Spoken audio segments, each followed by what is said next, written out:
A semente de mostarda. A história da escola bíblica dominical. Era uma vez nas ruidosas e cinzentas ruas de Gloucester, Inglaterra, no final do século XVIII, que uma ideia, tão pequena quanto uma semente de mostarda, estava prestes a ser plantada. Mal sabia o mundo que ela cresceria até se tornar uma árvore frondosa, estendendo seus galhos por continentes e gerações. Esta é a história da escola bíblica dominical. A nossa história começa com um homem de coração compassivo e olhar atento, Robert Raikes, um jornalista e filantropo anglicano. Ao caminhar pelos bairros pobres de sua cidade, Raikes sentia seu coração apertar. A Revolução Industrial havia lançado uma sombra sobre a infância. Crianças, a partir dos 6 anos de idade, trabalhavam em condições brutais nas fábricas durante 6 dias por semana. O domingo, seu único dia de folga, tornava-se um dia de ócio e desordem, um triste prelúdio para uma vida de criminalidade. Movido por uma profunda convicção cristã e pela crença de que a prevenção era melhor que a cura, Raikes teve uma inspiração divina. E se o dia do Senhor pudesse ser um dia de aprendizado e esperança? Em julho de 1780, ele alugou a cozinha de uma senhora, a senhora Meredith, e convidou as crianças das ruas para uma escola. Uma escola que funcionaria aos domingos. A proposta era revolucionária. O currículo inicial não se limitava à religião. Com a Bíblia como cartilha principal, as crianças aprendiam a ler, a escrever e recebiam noções de civismo e higiene. O objetivo de Raikes era duplo: oferecer educação básica para livrá-las da ignorância e, ao mesmo tempo, moldar seu caráter com os ensinamentos das Escrituras, semeando valores que as afastariam do crime. Como diz o livro de Provérbios 22:6, instrua a criança segundo os objetivos que você tem para ela, e mesmo com o passar dos anos não se desviará deles. Embora o crédito pela fundação da escola dominical como instituição seja de Robert Raikes em 1780, é impossível contar essa história sem falar da família Wesley. Eles não foram os fundadores diretos, mas foram os arquitetos espirituais e metodológicos que prepararam o terreno. Podemos dizer que Susanna Wesley plantou o jardim, e John Wesley construiu as estradas que permitiram que as sementes da escola dominical de Raikes se espalhassem e florescessem de forma extraordinária. Curiosidades e desafios iniciais. A iniciativa, hoje tão aclamada, enfrentou forte oposição. Muitos clérigos e cidadãos conservadores acusavam Raikes de profanar o domingo, acreditando que o ensino secular feria a santidade do dia. Ele foi chamado de perturbador da ordem e seu projeto, visto com desconfiança. No entanto, os frutos falaram mais alto. Em poucos anos, a taxa de criminalidade infantil em Gloucester diminuiu drasticamente, um testemunho poderoso do impacto daquela humilde escola. Uma curiosidade fascinante é que Raikes não foi, tecnicamente, o primeiro a criar uma escola dominical. Figuras como Hannah Ball, uma jovem metodista, já haviam iniciado projetos semelhantes anos antes. Contudo, foi a paixão e a influência de Raikes, através de seu jornal, o Gloucester Journal, que popularizou e transformou a ideia em um movimento nacional. Susanna Wesley, a mãe da escola dominical em espírito. Susanna Wesley, 1669-1742, nunca viu uma escola dominical nos moldes que conhecemos, pois faleceu décadas antes de sua criação. No entanto, a reitoria de Epworth, onde criou seus 19 filhos, dos quais 10 sobreviveram à infância, tornou-se o protótipo de tudo o que a escola dominical viria a ser. Ela foi a pioneira da educação cristã sistemática no lar. O método de Susanna: disciplina e rotina. Susanna estabeleceu um método rigoroso. Cada criança tinha uma hora específica durante a semana para uma conversa particular com a mãe, onde discutiam sua vida espiritual, suas dúvidas e suas leituras. Alfabetização para a fé. Ela acreditava que a capacidade de ler era fundamental para que seus filhos tivessem acesso direto à palavra de Deus. A primeira lição era aprender o alfabeto para poder ler o primeiro versículo da Bíblia. No princípio. Currículo integrado. Não havia separação entre o sagrado e o secular. A Bíblia, o livro de oração comum e os catecismos eram os principais livros didáticos para todas as matérias. Pequenos grupos. A sua famosa escola no lar era, em essência, um pequeno grupo de estudo, focado na formação de caráter e no conhecimento bíblico. Ela mesma chegou a liderar reuniões em sua casa para mais de 200 pessoas quando seu marido estava ausente, lendo sermões e orando, uma atividade incomum para uma mulher na época. Hoje chamamos de célula ou discipulados nas casas. Susana não estava educando crianças para as fábricas, mas para uma vida de fé e propósito.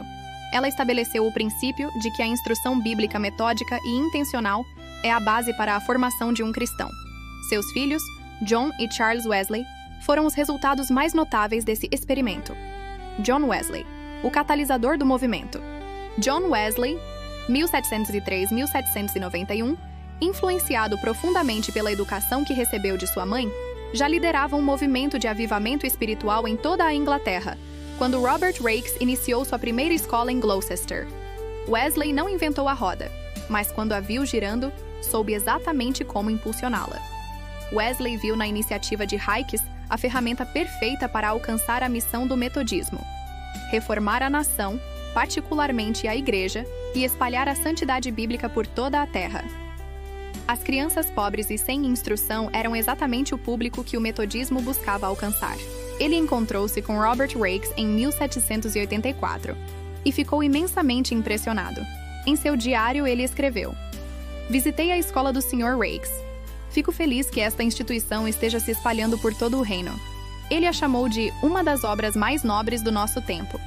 A estrutura metodista como plataforma, o movimento metodista já estava organizado em sociedades, classes e bandos, pequenos grupos de estudo bíblico, oração e prestação de contas. Essa estrutura pré-existente foi o veículo perfeito para a rápida adoção e organização das escolas dominicais. Era como ter uma rede de franquias pronta para um novo produto de sucesso." Na Conferência Metodista de 1784, Wesley endossou oficialmente o movimento e, em 1787, instou seus pregadores itinerantes: onde quer que haja 10 crianças em uma sociedade, estabeleçam uma escola dominical.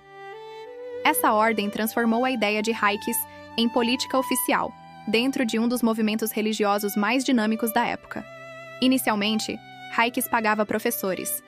John Wesley, no entanto, promoveu a ideia de que o ensino na escola dominical deveria ser um trabalho voluntário, um ato de serviço cristão.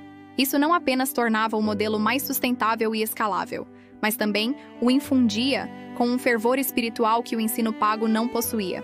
Milhares de metodistas se voluntariaram, vendo o ensino como parte de sua vocação cristã.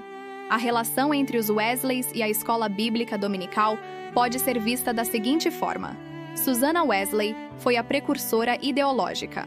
Ela provou, em escala familiar, que a educação cristã estruturada e focada na Bíblia era capaz de transformar vidas. Ela criou o software.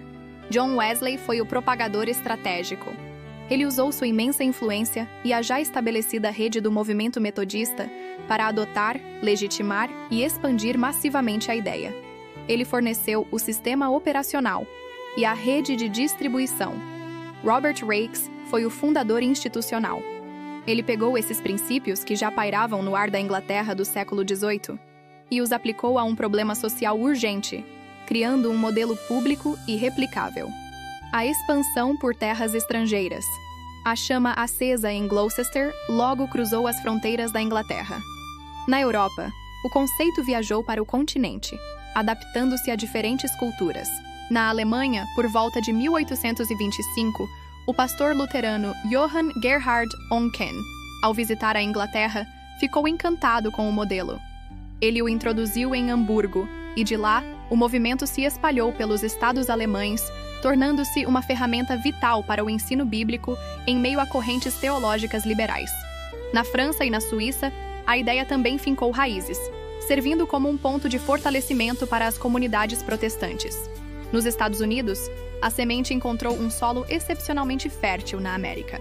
A primeira escola dominical no Rio foi estabelecida em 1785. O movimento cresceu exponencialmente durante o Segundo Grande Despertar, um período de avivamento religioso. Lá, a escola dominical tornou-se mais do que uma instituição de caridade para os pobres. A chegada da Boa Nova ao Brasil. Em meados do século XIX, o Brasil recebeu seus próprios pioneiros da escola dominical. A história mais marcante é a do casal de missionários escoceses, Robert e Sarah Kelly. Após um trabalho missionário na Ilha da Madeira, eles chegaram ao Rio de Janeiro em 1855 e se estabeleceram na cidade imperial de Petrópolis. Em sua casa, no dia 19 de agosto de 1855, Sarah Calley reuniu 5 crianças para a primeira aula da escola dominical em solo brasileiro. Com a barreira do idioma, ela usou gravuras e gestos para contar a história de Jonas. Pouco tempo depois, Robert Kelly iniciou uma classe para adultos. Aquela pequena reunião, na sala de uma casa, foi o início de um trabalho permanente que daria origem à Igreja Evangélica Fluminense e, posteriormente, às igrejas congregacionais no Brasil. É importante notar que houve tentativas anteriores, como a do missionário metodista Justin Spalding, por volta de 1836, mas a obra do casal Calley foi a que estabeleceu raízes duradouras. A escola dominical no Brasil tornou-se um pilar para as igrejas protestantes que aqui se estabeleciam. Era o principal meio de ensino bíblico, de formação de novos crentes e de fortalecimento da fé em um ambiente muitas vezes hostil. Ela foi, e continua a ser, o coração da educação cristã em milhares de igrejas por todo o país. Assim cumpriram a grande comissão de Jesus, registrada em Mateus 28, 19, 20. Portanto, vão e façam discípulos de todas as nações, ensinando-os a obedecer a tudo o que eu lhes ordenei. A pequena semente tornou-se, de fato, uma grande árvore, e milhões de vidas encontraram abrigo e alimento sob seus galhos.